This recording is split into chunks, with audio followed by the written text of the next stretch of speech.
Hello everyone, Nandini ভালো লাগা থেকে সকলকে স্বাগত জানাই। খুব ভালো ঠান্ডা পড়েছে। ঠান্ডাটাকে আমি খুব আয়েশ করে উপভোগ করছি। জানো তো বন্ধুরা, ভালো থাকতে হলে প্রাপ্তির দিকে তাকাও, অপ্রাপ্তির দিকে নয়। মানুষের কাছ থেকে যত কম আশা রাখবে, মন তত কম ভাঙবে। প্রত্যাশাহীন হৃদয় সবচেয়ে শান্ত। কারোর সাথে তর্ক করে নিজের শক্তি অপচয় করবেন না। যে মানুষের মন মানসিকতা নিচু, তার কাছে আপনার যুক্তি কখনোই পৌঁছবে না। সে মানুষের চোখে বিশাল পাহাড়ও অতি ক্ষুদ্র বলে মনে হবে।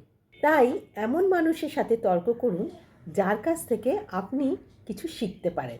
ভিডিওটা ভালো লাগলে সাবস্ক্রাইব করতে কিন্তু ভুলো না। আর যারা এখনও নন্দিনীর ভালো লাগা সাবস্ক্রাইব করনি, তারা অবশ্যই নন্দিনীর ভালো লাগা সাবস্ক্রাইব করে নন্দিনীর ভালো লাগার সাথে জুড়ে থেকো।